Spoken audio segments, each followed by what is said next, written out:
Bonjour tout le monde. Habituellement, c'est Audrey ou moi qui faisons la présentation de notre invité. Mais aujourd'hui, on va laisser M. Christian Messier, directeur de l'ISPAR, faire la présentation. Vas-y, Christian. Merci, Philippe. Oui, ça me fait évidemment un très grand plaisir d'accueillir Julie Messier. Quel joli nom. Donc, ce n'est pas par hasard, hein, mais elle est, je vais le dire tout de suite, c'est ma nièce. J'en suis très fier. Je vais quand même commencer à vous dire un peu ce qu'elle fait dans la vie, mais elle est prof à Waterloo, en fait, depuis fin 2018. Donc, ça fait un peu plus d'un an déjà, presque 2 ans. Mais avant de parler de ça, je voulais vous dire quand même des choses un peu plus personnelles parce que très tôt dans sa vie, elle s'est intéressée aux arbres et elle grimpait dans les arbres. Hein. Très tôt, elle n'avait aucune peur de grimper dans les arbres. Plus tard, elle a développé plus un intérêt pour des parois rocheuses, les parois les plus abruptes. Et je pense que ça la caractérise assez bien. Elle n'a pas froid aux yeux et surtout, elle ne se laisse jamais abattre par les obstacles. Elle les grimpe tout simplement. Elle s'est beaucoup promenée dans sa carrière. Elle a étudié au Panama. Elle a fait des études au Panama pendant quelques mois, un été, je pense. Au Panama, elle était en France. Elle a fait son doctorat aux États-Unis, en Arizona. D'ailleurs, j'ai remarqué que l'Arizona, depuis le passage de Julie, est passé du rouge au bleu. Je crois qu'elle en est partiellement responsable. L'autre chose intéressante, c'est qu'elle a fait un bac à l'UQAM. Puis elle a fait aussi surtout un projet de fin de bac avec quelqu'un que j'aime beaucoup, Dan Nisha, où elle a même publié un article. Et elle a fait son doctorat en Arizona, mais aussi avec un autre, en co-direction avec une autre personne que j'apprécie beaucoup, Martin Lekowicz. Et vous avez vu par son sujet qu'elle travaille sur un sujet très chaud, hein, les traits fonctionnels. Une autre de ses caractéristiques, en regardant son CV, j'ai remarqué qu'elle avait des articles qui sont très cités et d'ailleurs quelques-uns déjà qui sont plus cités que mes meilleurs articles. Donc, c'est de bon augure, Julie. Et souvent, les gens vont dire à Julie, ben, ton nom, c'est Christian Messier, mais je pense de plus en plus, je vais me faire dire, ah, tu es l'oncle de Julie. C'est ça qui va arriver dans le futur. Donc, je vais terminer pour dire que je suis très, très fier de ma nièce et de Julie, et je te cède la parole. Merci beaucoup, Christian, pour l'introduction. C'est très gentil, je suis très touchée. Moi, j'aime dire souvent quand les gens disent « Ah, Christian, c'est ton nom », je dis « Oui, je suis la version 2.0 ». Améliorée. Différent. Donc, je vais quand même transférer en anglais, vu qu'en fait, j'ai fait toutes mes études en anglais, puis la terminologie, je la connais mieux. Donc, si je vous donne la présentation en français, elle va durer 1h30 plutôt que 45 minutes.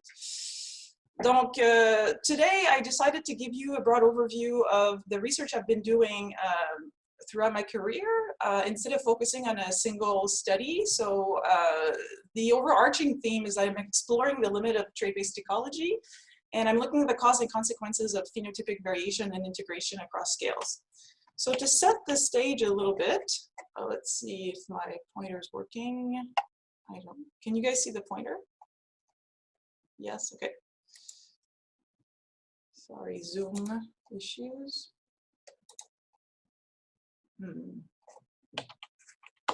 Oh, there we go. So yeah, so ecology is the science that studies the relationship between organisms and the environment. And like any science, it tries to find generalities. So a goal, I would also argue that ecology is one of the hardest sciences in which to find generalities because we are looking at over 9 million species, each that has a unique set of genes and traits and a unique evolutionary history. So in ecology, finding generalities is not only a core goal, but it's also a core challenge. The classic approach to find generalities has been to study individually each species. So that's generally referred to as autoecology. However, an important problem with autoecology is that here we have my two field site. DCI is where I did my fieldwork for my master's. Mont-Saint-Hilaire is where I did my fieldwork for my PhD. So by studying individual species, if I find something about a species in BCI, I have no idea if it applies to other species in BCI, let alone other species on Mont Saint-Hilaire in the temperate forest. So today I'm exploring another approach. Instead of autoecology, it's called trait-based ecology. So instead of focusing on the species as the unit of study, we're focusing on the traits or the phenotypes as the unit of study. And the goal here is to find generalities, because the idea is if we can find rules that apply to specific phenotypic traits, then hopefully those rules apply across species in a given site, or even better, across different species across sites. So I'm going to be talking about functional traits. So I'll start by giving you a quick definition of functional traits. So they're defined as any measurable morphological, physiological, or phenological traits which indirectly impacts individual fitness. So this definition is actually couched in a very central paradigm of both ecology and evolution. And that's the idea that the phenotype of an organism determines its fitness. So and phenotypes are largely adaptive. So when I think of this subject, I like to show this figure, which is from a classic paper by Arnold in 1983. Here you see that the different traits Z and their covariance, as shown by the curved arrows linking them, affect different performance metrics, such as survival, growth, and annual seed output, for example. And together, these performance metrics then determine fitness, which is W. So example of traits that Z are, for example, here, leaf mass per area or leaf area. We can have wood density for wood, or rooting depth in roots. So trait-based ecology has been broadly adopted in the last 20 years because it makes three very important promises. The first one is what I started my presentation with, and it's the promise of generality. So to restate this, by measuring properties that are common to all plants, we can compare species from diverse environments and diverse taxa. And actually, the trait-based approach has really delivered well on that promise, because it has described ubiquitous trait correlation among species, which are typically referred to as trait dimensions. But just think of sets of traits that trade off together and that describe major axes of phenotypic variation. And one of the main successes of this, or the main successes of this, of defining trait dimension, is that then we can organize the global plant diversity along these different axes to understand their different plant strategies. My presentation and my work relies heavily on trait dimensions, so I'm going to take a little bit of time here to explain them. So in the literature, we have found 5 major trait dimensions. The first one is known as maximum plant height, then the seed size, then a set of leaf traits called the leaf economic spectrum, a set of wood traits called the wood spectrum, and Corner's rule, which is less broadly studied, but also very important because it describes the architecture of plants. So I spend the rest of the talk discussing the leaf economic spectrum, the wood spectrum, and Corner's rule. So here I'm going to explain those trait dimensions to you briefly. So here's a tree, and the first trait dimension is called the leaf economic spectrum, and it's called economic spectrum because it defines the rate of return on carbon investment over the leaf's lifespan. So on one end, you leaves that have high rate of resource acquisition, but they don't last very long because they're poorly defended. And on the other end of that spectrum, you have leaves that have, they're good at conserving resources, but they have a very low rate of return or photosynthesis, so carbon acquisition per unit time. So some of the traits that are typically associated with that dimension are called maximum photosynthetic rate, leaf lifespan, and leaf mass per area. The second trait dimension is the wood spectrum, sometimes referred to wood economic spectrum, but I prefer not to call it economic spectrum because it has nothing to do with rate of return of carbon or other nutrients. It was classically thought to be made up of a trade-off between 3 functions, but here I'm presenting a framework where actually, which I believe is much more robust. It's been presented by Pratt and Jacobson in 2017. It's like a fantastic read, anybody that wants to learn more about wood traits.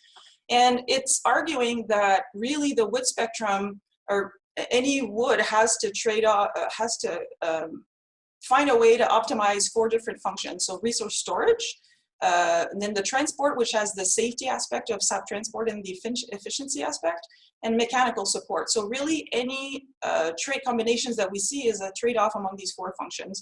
And I think that of the trait dimensions, this one is the least understood, probably because, again, it involves many functions. So some of the traits that are typically measured to reflect that dimension are wood density, vessel diameter, and trachea diameter, and modulus of elasticity, which is basically how much force do you have to put on the branch or on the stem to have it bend by a certain distance. The third dimension, which I really like, again, not studied very much, is called Corner's rule. It's really just an architectural dimension. It's actually fantastic because I think it's one of the dimensions that has found the broadest support in the literature in terms of it's been shown to hold true within trees, among oaks, or coexisting oaks in the different studies, or among coexisting plants, and also among different species in different biomes. So I think it's kind of the most ubiquitous of all trait dimensions that I've found in the literature. So those architectural relationships arise as the plant is trying to maximize mechanical support, light acquisition, and sap transport. So that leads to relationship among architectural traits, including the area of leaves, the diameter of branches, and the frequency of branching on those branches. Okay. The second important promise of the trait-based approach is to improve our ability to make predictions. And that, again, is almost, by definition, should be true if the trait-based approach is correct. First, with functional traits, they're defined as traits affecting fitness of individuals. So by definition, here I've highlighted in red that relationship between trait and fitness. If we're measuring the right trait, we should be measuring traits that affect fitness. So that's like self-evident. But also, we should be able to find relationship between traits and environmental gradient because, again, we make the assumption that phenotypes are largely adaptive, so that the correct traits or the traits that are best adapted to individual environments should be found there. And last, it makes the promise of integration across scales, meaning that if we can measure the same trait, namely, for example, leaf mass per area, at different levels, at the level of an individual organ, of an individual plant, of a population, of a species, or among, at the level of the community, it means that we can then, it gives us a common metric to link the different patterns and processes that are acting at each of those scales. So now leaf mass per area can inform the physiology, growth rate, demography, distribution, and assembly of plants. So because of all these promises, traits have become very popular in plant ecology since about late 1990s, early 2000s. And just to illustrate that, I had, like 5 years ago, I had looked for this little graph of the numbers of published paper with the word trait in the title in the field of ecology per year. And you can see here on the left-hand side, there's been a dramatic increase, more than tenfold over that time. And the citations per year for these papers has actually increased exponentially. So I like to make the analogy that basically ecologists have fallen in love with the trait-based approach. But like any love story, at the beginning, there's a honeymoon phase. And in the honeymoon phase, you only see the good sides. But after a little bit of time, you start realizing that your partner is not just perfect. So you start seeing the things that don't work so well. But in any good relationship, what you do is figure out a way to work through them and figure out where the boundaries should be, what compromises should be. So in that same way, when I started my PhD in 2010, I was looking for understanding what are the limits of the trait-based approach. So, okay, it makes this promise of generality. There's all this hype about it, but where does it fail us? And by understanding where it does and it doesn't work, we can then work to improve the approach where it needs improving. And also another important question is, are the underlying assumptions valid? So we need to test this. And interestingly, as I defended my PhD in 2015 in December, a few months before that, a paper came out in Ecology by a few of the founding fathers of the trait-based approach, namely Bill Shipley and Peter Reich. And they are making basically the same argument that I'm going to be making throughout this talk, is that, yes, the trait-based approach is great, but we still have a lot of work to do to reinforce some loose foundations. So I'm not the only one kind of questioning the extent to which we should be relying on the trait-based approach.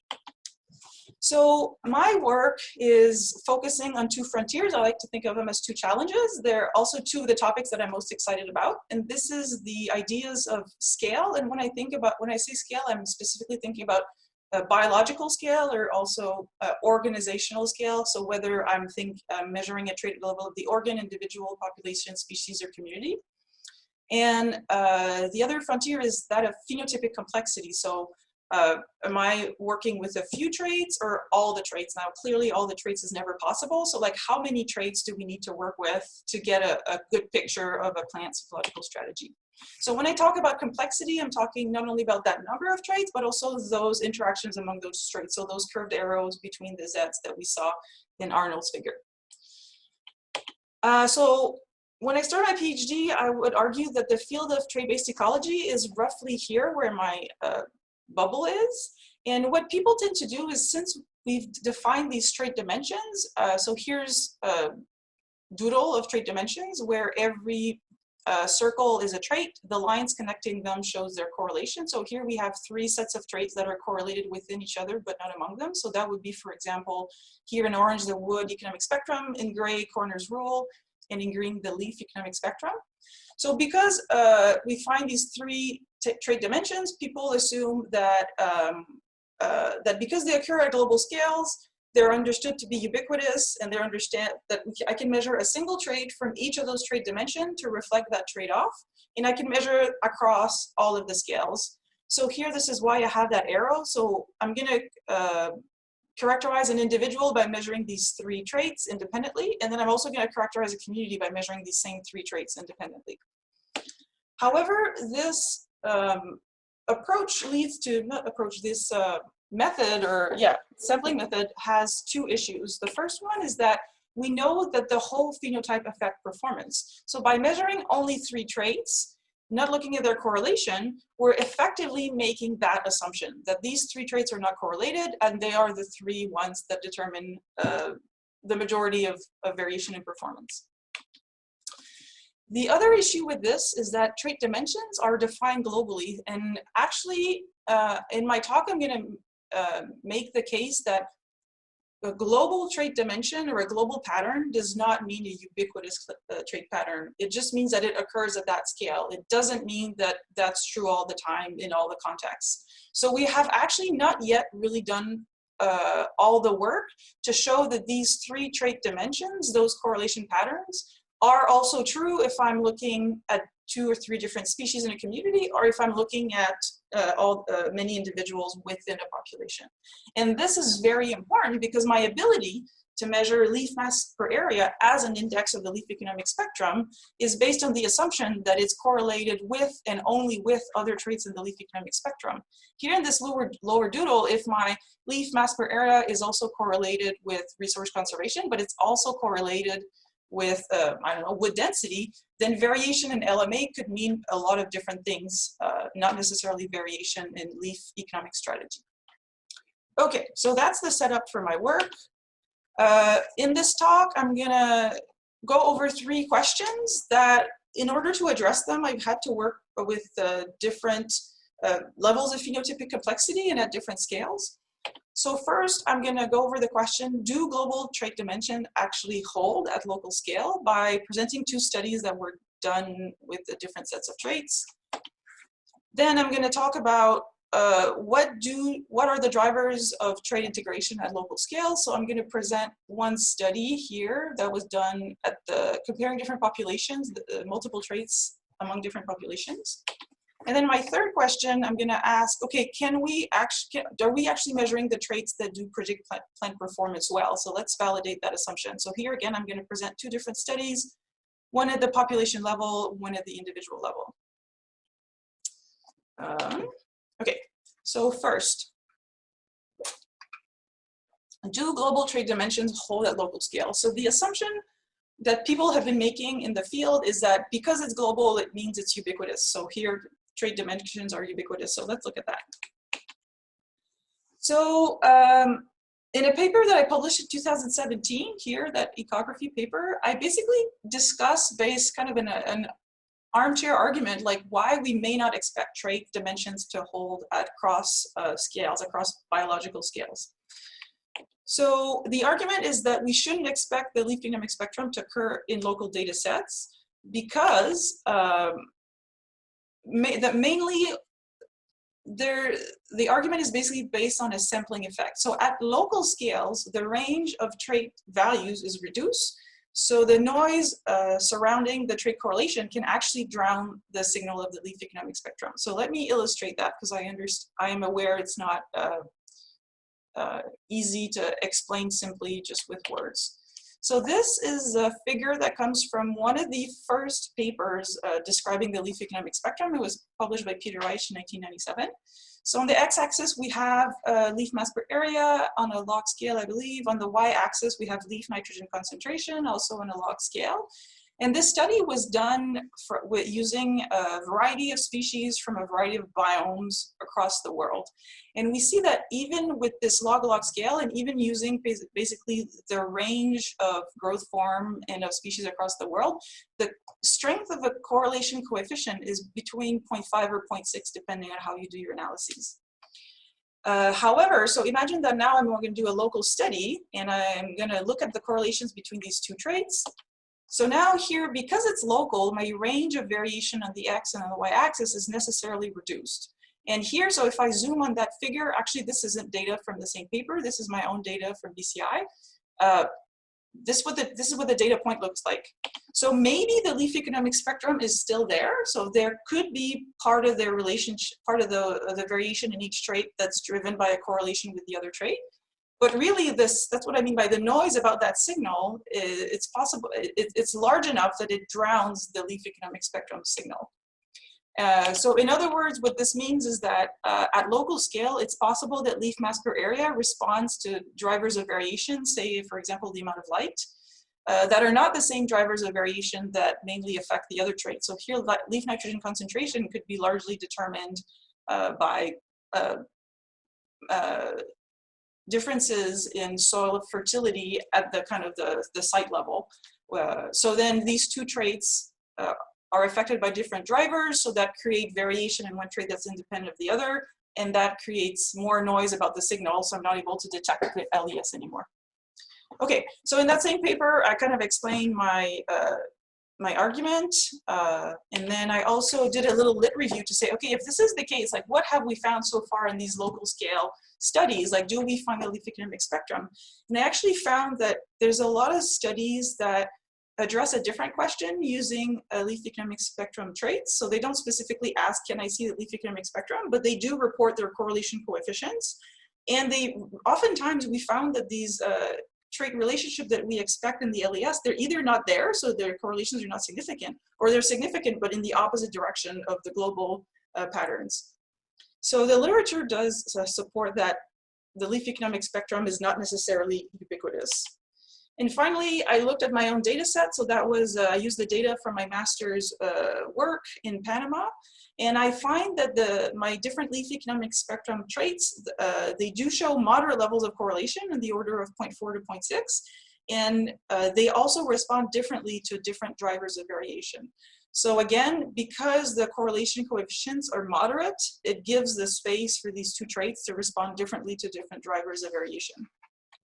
So in conclusion, from that paper, I'm arguing that global trait dimensions do not necessarily hold at local scale. So I want to emphasize that it's possible that they hold in local scales, but we shouldn't just take it for granted because it's possible that they don't.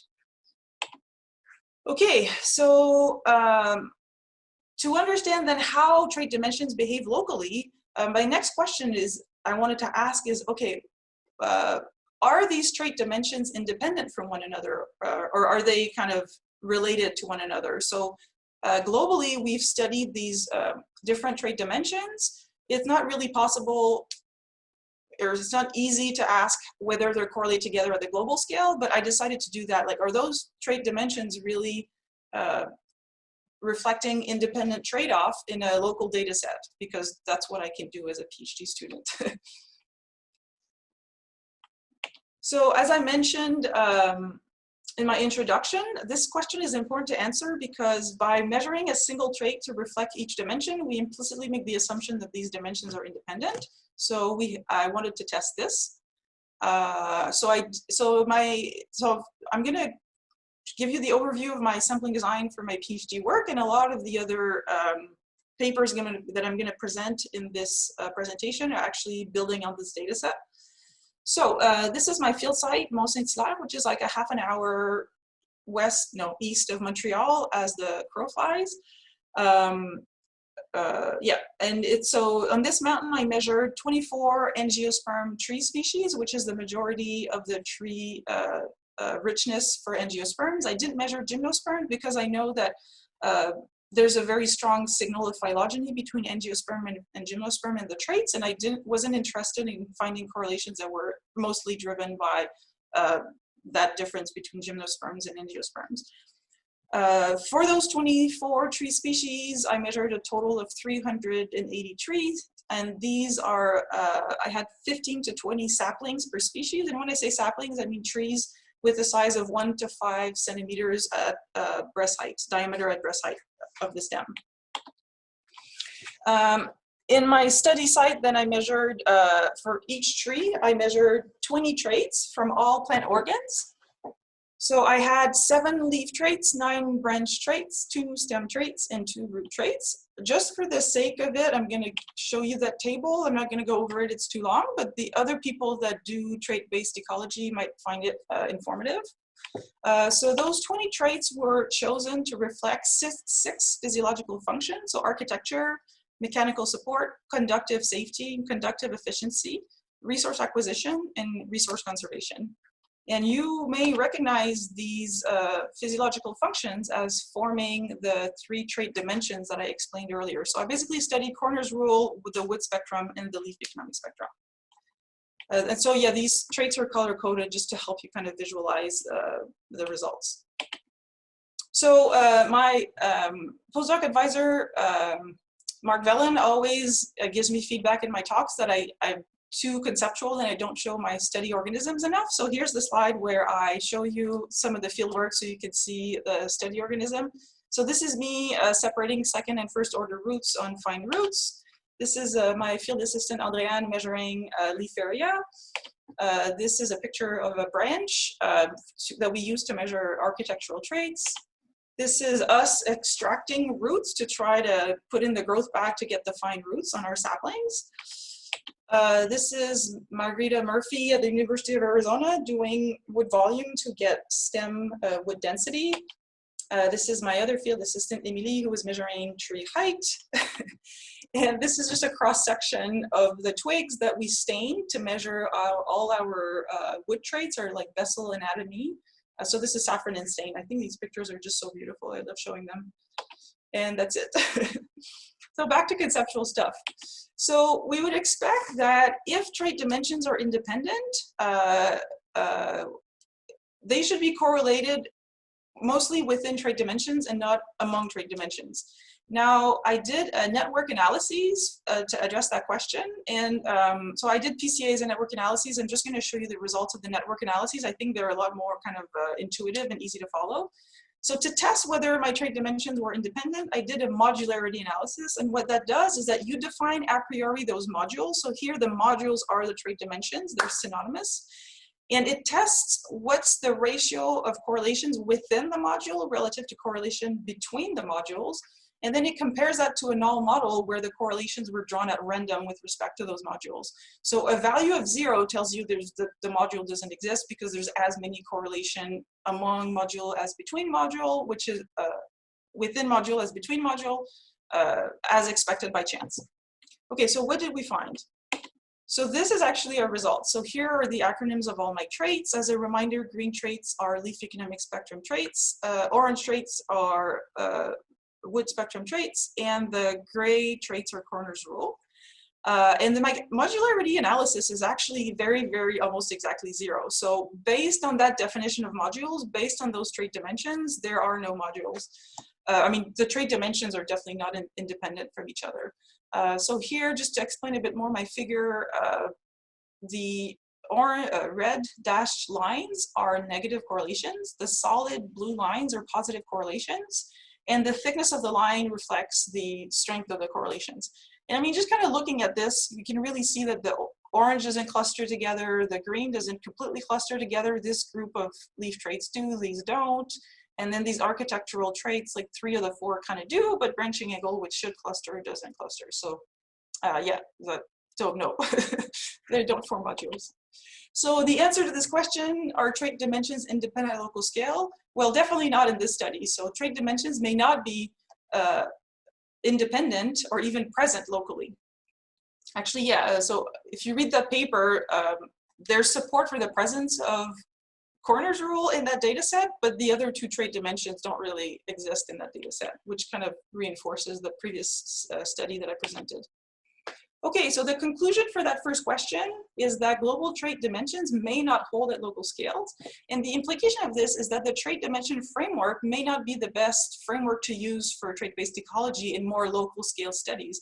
I think that maybe using the information used in trait correlation networks or correlation matrices might be more useful and for local scale studies.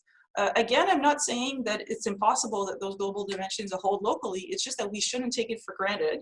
So if we're going to study a system, we first should check what the trait correlations look like in our system. And then if the leaf economic spectrum is there, then we can use just SLA or LMA to reflect that dimension. Okay, moving on to the next question. So, okay, so if traits are not integrated into trait dimensions locally, then what are those local drivers of trait integration? Yes, that's what I just said. If trait dimensions do not organize the phenotype, then what does? So to address that question, I borrowed an approach from quantitative genetics. And what I did is I compared the intraspecific correlations of different species. And this is I love that approach. I was excited to find it because what it does is that, I think I illustrate this, yeah, in the next thing. The similarities of the different species in their intraspecific correlation points us to ubiquitous intraspecific correlation that may reflect fundamental relationships. So, for example, if I have 2 traits, trait 1 and trait 2, here every color is a different species. So here in this diagram, all the intraspecific trait correlation of the different species would be falling on the same line, so they would be sharing that relationship. So I'm calling it a fundamental trait relationship. I'm not calling it a universal constraint because it's possible that those correlations that are present in all the species arise. It could be because there's some sort of constraints that act on all those species. It could be like physiological constraint or biomechanical constraint, but it also could be that there's this pervasive natural selection that means that it's always adaptive for those traits to be correlated in all those species. So I have to be careful when interpreting that. So that's why I'm just going to stop at saying there's something fundamental going on here. So I can use those same results from comparing my intraspecific correlations of different species to then ask, okay, there's going to be differences, and can I use these differences to link them to gradients? So for example, again, illustrating this, if my 2 traits, the correlation of those, are not correlated the same way among all the species, then I can ask, okay, well, is the strength of a correlation associated with some environmental gradient? And here, as an example, maybe it's the correlation strength increases with the amount of light. So here I'd have no correlation at 20 par, a slightly higher correlation at 100 par, more at 300, and like really strong correlation at 1000 par. So if I can draw these links between environmental gradients and differences in trait correlation, then I can say, ha, like this environmental variable is likely to be responsible for that trait association. Okay, so again, same data set, 24 trees, 15 to 20 sapling per species. I did not have a full data set for my root traits, so I dropped the root traits and I have 17 traits for this study. Just to be clear, when I talk about intraspecific correlation, I'm specifically referring to static correlation. So static correlation is defined in the evolutionary literature as correlations among individuals of the same developmental stage within a population. And this is important to specify because I'm not looking at correlations due to ontogeny, so different developmental stages. And I'm not looking at correlations among different individuals of different populations, so it's really kind of genetic differences among individuals that drive these correlations. Okay, so to continue with my, okay, so I see, I don't know if you've noticed, but here question 2.1. So are there fundamental trait-trait relationships? So this bigger question was, what are the drivers of trait integration? I can use similarities, and I can use differences to answer two different questions. And because the methods are actually different for each of those two sub-questions, I'm first going to go over the methods for the looking at similarities. What did I find? What does it mean? And then I'm going to go over looking at what are the differences, are they related to environmental gradients, and what does it mean? So 2.1, are there fundamental trait-trait relationships in that data set? So I first calculated the intraspecific trait correlation matrix for each species. So here's species A, traits 1 to 17 here, then you fill that with the correlation coefficients. And then for each pair of traits, I asked, are these traits correlated significantly in all species? I had to come up with a way to try to address this. So what I did is I'm going to show you the results in a visual fashion. I think it's the most effective. So here, imagine this, a pair of traits, trait 3 and trait 15. Now I have 24 species, so I'm going to have 24 intraspecific correlation coefficients. So here's a distribution of those correlation coefficients among my 24 species. But now I have 17 pairs of traits, so that's over 200 unique pair correlation, trait pairs. So I'm going to do that distribution for all of my trait pairs. So now I'm going to have a graph with a bunch of distribution. And what I'm going to ask is, are there some pairs of traits that are significantly correlated in all species or almost all species? So to do that, I built null model. I calculated this, the non-significance thresholds across my data set. And it was actually around 0.5. So I was looking for those pairs of traits that on average are correlated at 0.5 or more with the Pearson correlation coefficient. Okay, you can ask me more questions about that later. I know this is not necessarily easy to follow. So let me just show you the results now. So this is what we found. There's like a lot of information to unpack in this graph. So I'm gonna just focus on the two main points that are most important for this talk. So the first main point is that I was looking for those curves that are on the far end of my graph. So I actually found 6 pairs of traits that were on average significantly correlated within my species. Only one of them is in red, the others are in black. And so these are the pairs of traits. These are the average correlation coefficients. I put a little d to those that I also put in black, and that's because those traits are dimensionally related. And what I mean by that is that I have these two traits that I'm correlating, but there's something about this trait, a way that I can express it mathematically that can also be found in that other trait. So maybe the correlation that I see is partly driven by a basic mathematical relationship, or like they're sharing some dimension. So the easiest example I can give of that, so Ks is conductivity per sapwood area, K branch is conductivity per branch area. So here these two traits share a common numerator. So of course we'd expect them to have a minimum level of correlation. So to be really conservative, I'm only going to interpret biologically or ecologically those traits that are not dimensionally related whatsoever. So this is that pair of trait that's in red. So that's carbon-13 isotope ratio and leaf mass per area.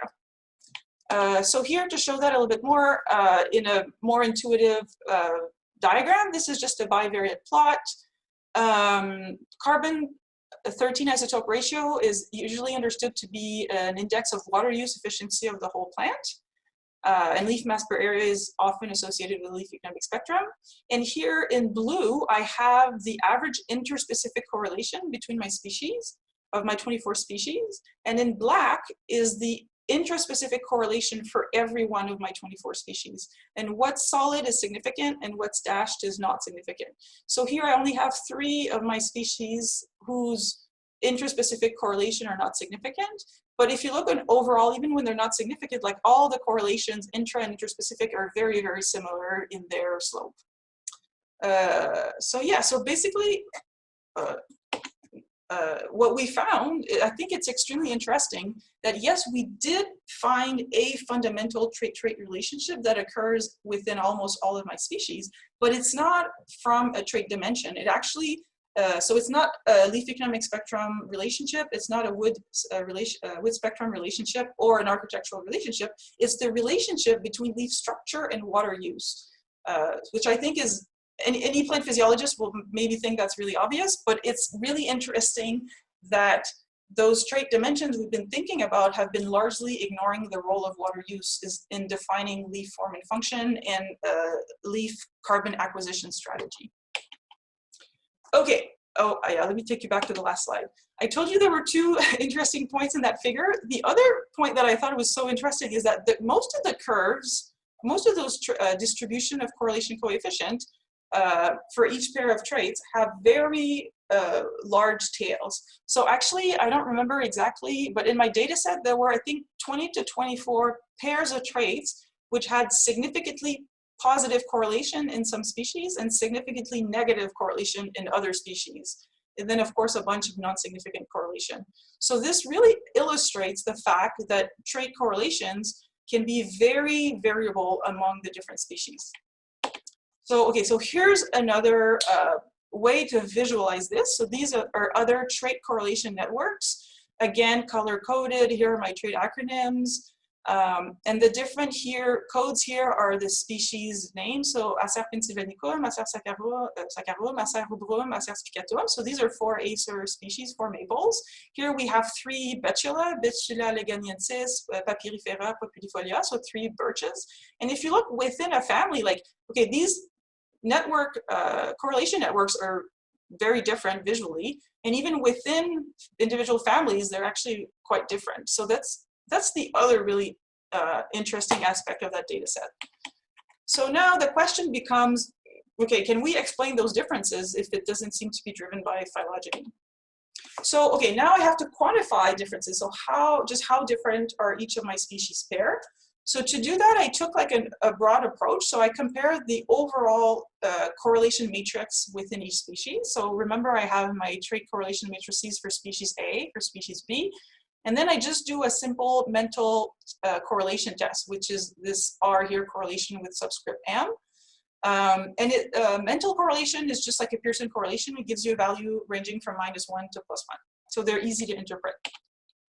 Okay, so this is my response variable. I'm trying to predict how similar are my different species in their intraspecific correlations. So here's basically doing all these mental tests. I have 24 species. Again, I have a bunch of different values. And I can see here's my Aceraceae, maples, Betulaceae, birches, Salicaceae, Rosaceae per family. I grouped them by family.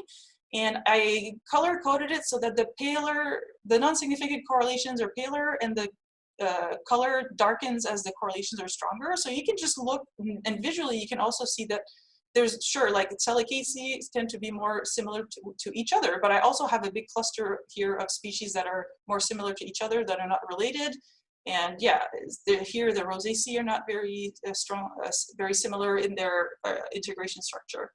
But this table now become my response variable. Can I predict those differences among species in trait integration similarity? So that's why I wrote this little y here. It's my response variable that I'm going to try to predict. So, okay, so what explains those differences? So the first thing I thought was, okay, is probably due to environmental gradients. So let's quantify the differences in environment where these different species live. So I quantified environmental variables to assess their similarity. So in that study, I also measured 21 environmental variables, both above and below ground, both biotic and abiotic. Thankfully, I was able to successfully summarize them in a PCA, because that's like a whole lot of variables to work with in addition to all the traits. And it really, came out of the PCA in a way that was very interpretable in terms of biology and environment. So all the variables falling along PC1 indicated soil fertility. Then we had a gradient in light intensity. The third gradient was more like soil water availability. And it was really interesting because soil humidity was correlated with soil depth, so which I think of as reflecting the amount of water that soil can hold. And then the fourth PCA was pH, and then the other two are air temperature. PC5 is air temperature. I had different temperature variables from these eye buttons. And then the sixth one is the only one that I can't really make sense of biologically because it combines slope and soil phosphorus. In the future analyses, though, that's like too many principal components to consider given the power of my data set, so I really work with the first 4. Okay, so now that I have all these environmental variables, what I want to do is quantify how similar is the environmental niche of my different species. So I did that in 2 different ways. So this is like in multivariate space. This is, for example, my 3 principal components, environmental principal components. I located in this multivariate space the individual of that species, and then I created a convex hull, like wrapping those, the volume of the environmental volume where that species occur. And then I did that for each of my 24 species, so I had volumes, and then I measured the distance between the centroids of these volumes. So the distance between, I call them species niche or environmental niche.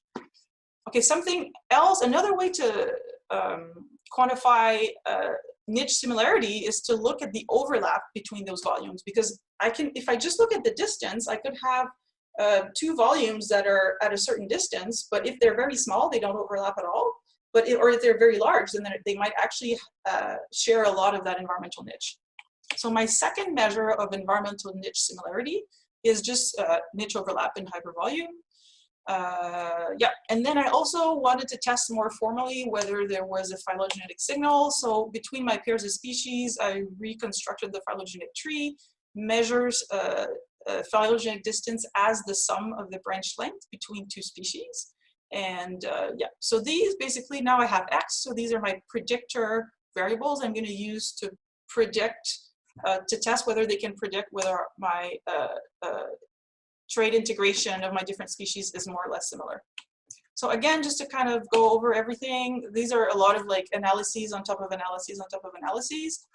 So to summarize, I would expect that as phylogenetic distance increases, the trait integration similarity of my species pair should decrease. Yeah. Yeah. Then I would expect that as my environmental niche distance, as measured by the centroid, increases, the similarity should decrease. And on the contrary, as the environmental niche overlap increases, the integration similarity should also increase. Okay, so that's the expectation. What did I find? Results. Ta-da! Drum roll. Okay, no relationship whatsoever with phylogenetic distance, even if you squint and tilt your head. No relationship between environmental niche overlap and integration similarity either. And how about the third one? No relationship either. So all that work to find nothing. So this is actually very puzzling, but I have 3 kind of thoughts I want to share, which I think of our interest. The first one is that we find that those results tell us that the integration similarity is not associated with the environmental niche as defined within their climatic niche, because all these species co-occur in Mont-Saint-Hilaire, so these populations have the same climatic experience, adaptation. So the fact that there's no relationship between integration similarity and environmental niche based on those variables doesn't mean that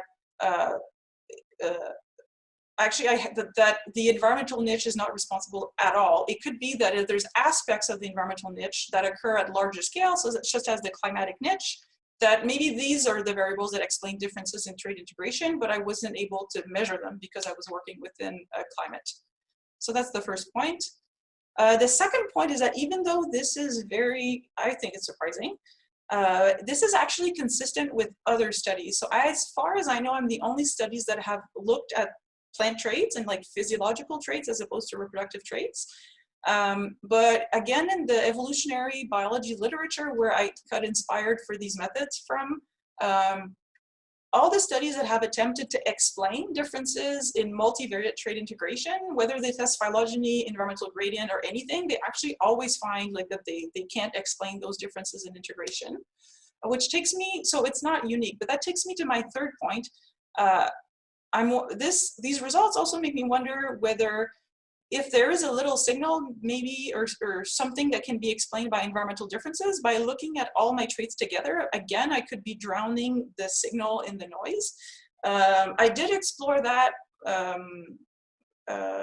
aspect of my data, and I didn't find anything there again. So I did look at bivariate correlations. So I haven't done it, but I've been meaning to look at individual principal components, environmental principal components. And I also looked at so remember I found 6 pairs of traits that were significantly correlated all the time in all my species. So I just did a subset of my data matrix, of my trait matrix, with only these pairs of traits and redid those methods on that, because I was like, maybe to find a signal, I have to work with traits that are actually significantly correlated. If you have correlation coefficients of 0, maybe you just can't find anything that explains 0 because there is nothing to explain. And I also didn't find anything there. So anyways, there's something about the multivariate nature of those analyses that I think might be, mean that we might have to think about those questions either slightly differently or use different methods, or I don't know. Again, I've tried to explore that aspect of the data, didn't find anything, but I don't think it rules out that explanation. Okay, so no, species differences are not explained by the environment or phylogeny, as far as I can tell. Okay, so as an answer to the second question, we did find that there's a consistent leaf mass per area and water use relationship amid widely variable intraspecific integration in the different species. And so I think this is a more interesting result, again, because it is a result. And the implication of this is that water use is probably very central to functional design of plants. And unfortunately, it hasn't been incorporated yet in our description of plant strategies. And also the other implication is that it also means that trait dimensions are not universal relationships. So again, they might be global, but it doesn't mean that it's there all the time. Okay, third and last question. So this one is almost, maybe it's the one I'm most excited about. I don't want to have a favorite child here, but I really like that question. So can traits predict plant performance? Or basically, I'm testing the assumption that the traits that we're usually measuring are the ones that actually strongly affect performance. So again, same data set, for that first study.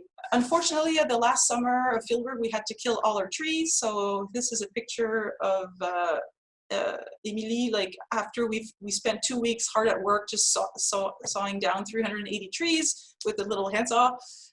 So for each of my trees, I have 17 traits. I have 6 environmental gradients, so 6 principal components, remember. And I also now have relative growth rate, which I got as basal area increment for each of those cookies that I measured that I cut at the base. So here I measured relative growth rate as the annual area increment divided by its original size and then by annual per year. And then just as a broad overview, I try to predict relative growth rate as a function of the traits, as a function of the environmental principal components, as a function of species identity, and as a function of age, which I had as a covariate because I could count the tree rings on that tree now. Just as a fun aside, like age, my trees, they all varied. I think the youngest one was 3-year-old, surprisingly, to I think 52-year-old. So yeah, that was nice to see. Okay, so I would expect that the classes of variables that would predict performance, which I measured as relative growth rate, would be, of course, traits, because we assume that traits predict performance. Environment, because we expect that some environments are generally favorable, so more light, usually all plants like more light. And then we'd expect an interaction, a significant interaction between traits and environment, because we also expect that some traits are adaptive in certain environments or not other. Yeah.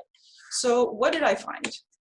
So I'm showing you my result as a Venn diagram explaining the percent variance explained by the different categories of variable.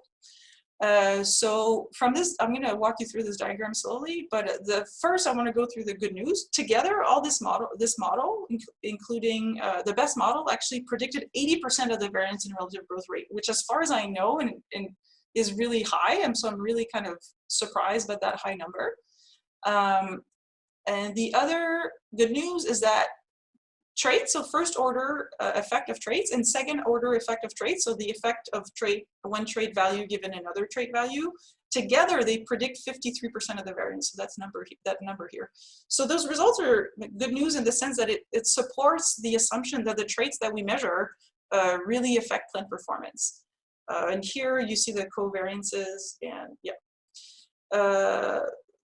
The bad news in that model is that in order to get that 53% from traits, we needed all 16 of the 17 traits, and we needed 16 trait-by-trait interactions.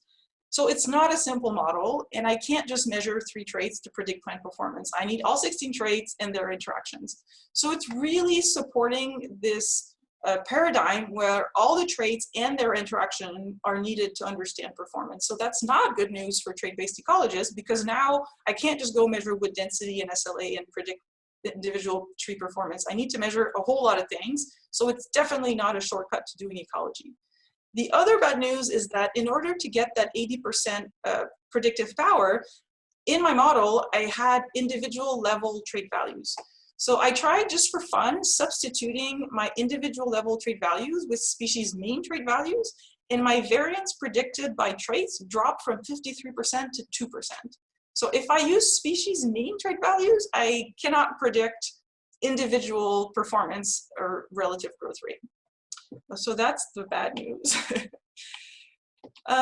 So can traits predict individual level trait performance? Well, yes, but if you measure many traits and if you measure them on individuals.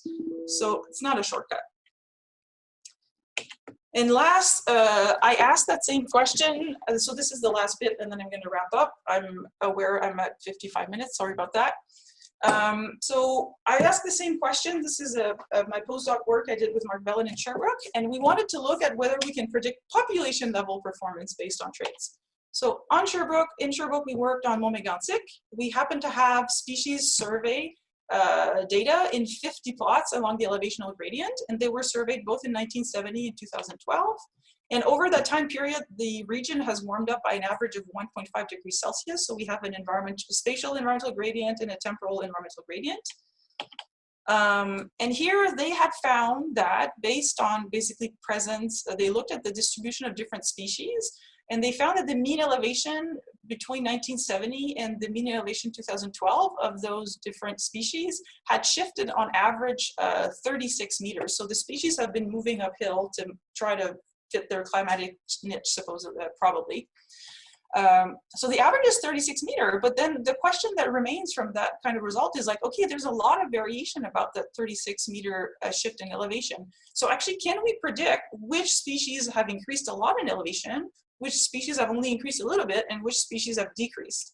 And so of course I come with my trait-based approach tools, and I'm like, maybe we can measure traits to say, are there some traits related to their response to global warming that could predict their elevational shift?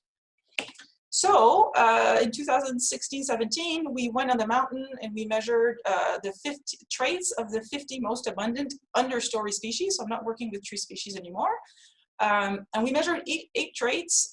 So leaf dry matter content, leaf thickness, leaf area, plant height, rooting depth, mycorrhizal fraction, specific root length, and leaf mass fraction. I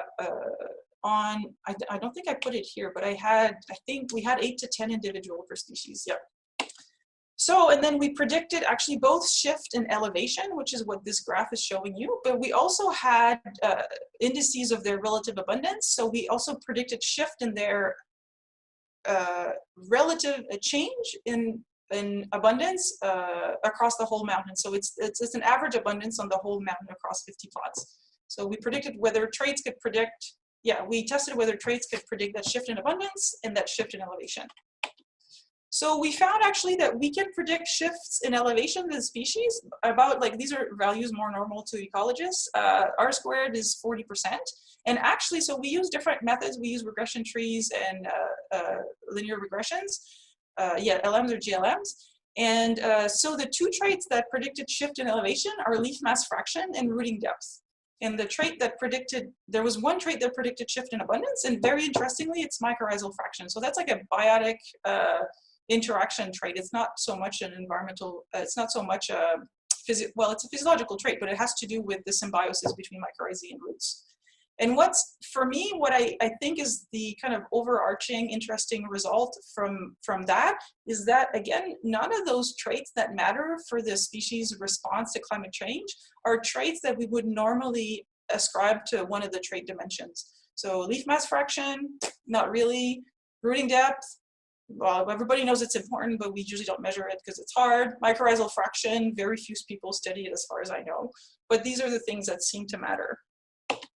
So we did find that some traits, and largely root traits actually, can predict species response to warming, but they're not the ones that are commonly measured. So in summary for that question, we found that individual performance individual performance is predicted by many interacting traits measured at the individual level. And for my population level study, population performance is predicted by seldomly measured traits. So the implication of that is that predicting performance is definitely possible, but from traits, but it's not easy and it's not a shortcut. So in summary, from my 3 questions, we found that global trait dimensions may not hold at local scales. Then we looked at trait dimensions, and we found that coexisting species show very different intra-population trait integration. And in terms of performance response, I'm not going to repeat that because I just said it. So the take-home message from all of this, I believe, is that in terms of phenotypic complexity, at local scale, we may not be able to simplify the phenotype to just a handful of traits. And that's because traits don't follow along trait dimensions, at least in some studies, or in my study, it didn't seem to follow along independent trait dimensions. And also because in order to measure performance, I needed many traits, not just 1 trait or 2 or 3. In terms of scale, we found that trait relationship may not hold across scale, or we just can't assume that they definitely do, because again, trait correlation that are found at global scales are not found locally. So definitely traits are not necessarily a shortcut if you're interested in local scale ecology. It does not take away from the importance of traits in our ability to compare species from different biomes and more global scale comparison. But since a lot of the ecology that we do is at global scale, it just doesn't necessarily translate as a useful tool to use for local ecologists. So trait-based ecology, I'm going to argue where I think trait-based ecology should go. Like, I don't think we should throw out the baby with the bathwater here. Definitely phenotypes are important. This is why we do ecology. But I think we should shift the way we think about trait-based ecology. So if you remember, I started the talk here by saying trait-based ecology currently is around here in that diagram.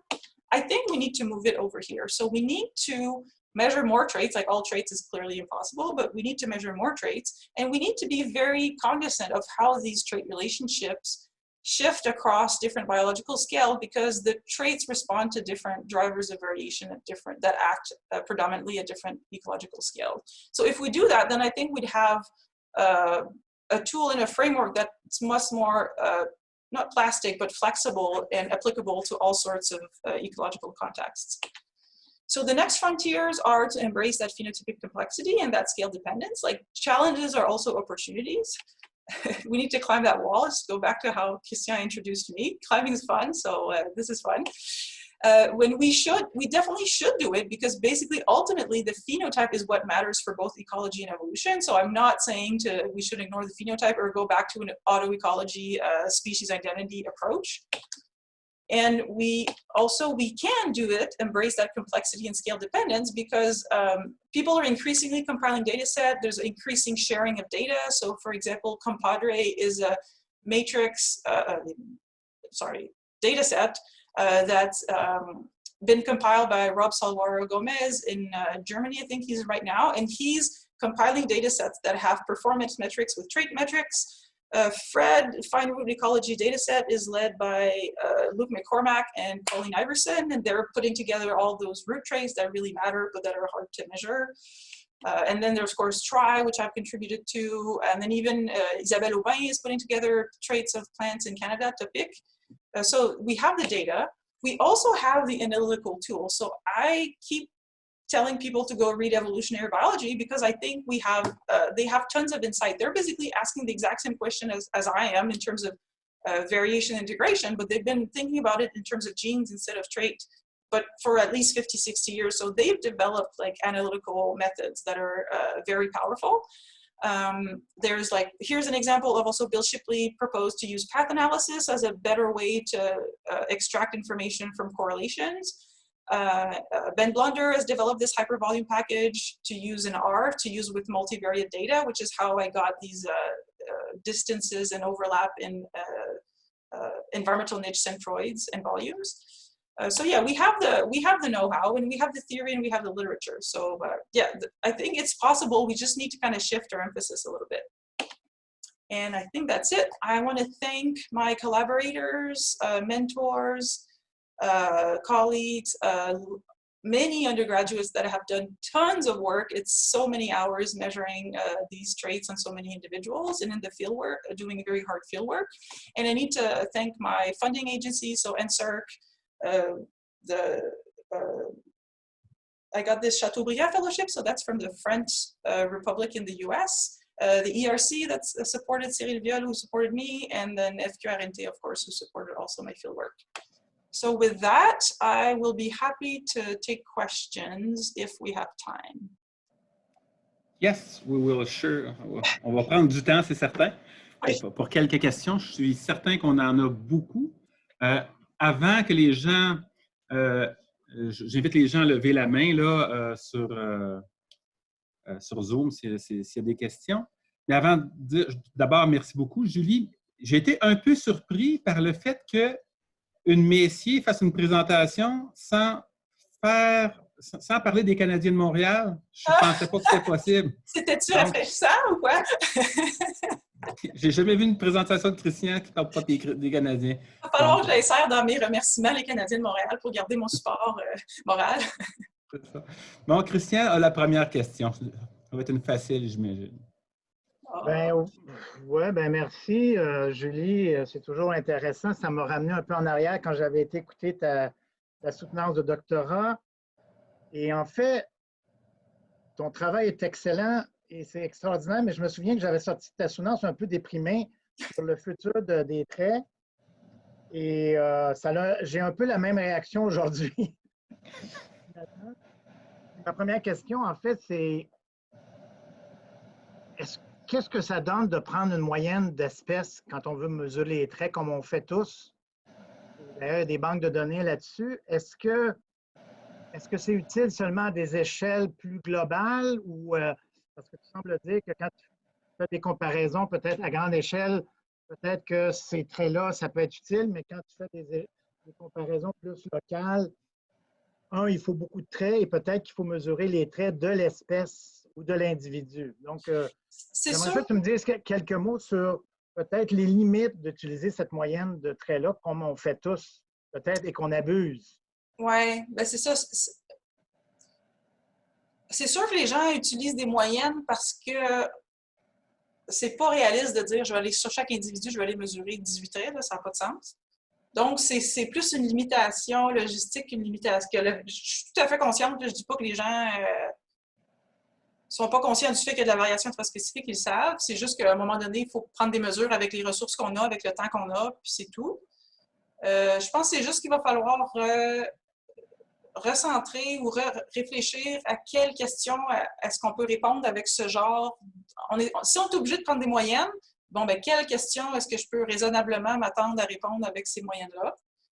Je pense que mes travaux, mon premier papier qui était très cité, c'est en 2010, qui regardait la quantité de variations intraspécifiques au Panama, puis qui trouvait qu'il y avait en fait 50% de la variation totale des traits se trouvait en intraspécifique. Il y a d'autres études qui ont été faites avec le même genre de questions. Puis, le chiffre que j'ai vu depuis les 10 dernières années, c'est que les gens sont plus conscients du fait que je ne peux peut-être pas aller prendre une mesure d'un trait, d'une espèce sur Try, puis l'appliquer dans mon site. Fait au moins, si je peux considérer la variation intraspécifique en termes du fait que différentes populations locales sont adaptées à différents environnements, puis au moins aller mesurer mes traits de façon locale, c'est déjà beaucoup mieux.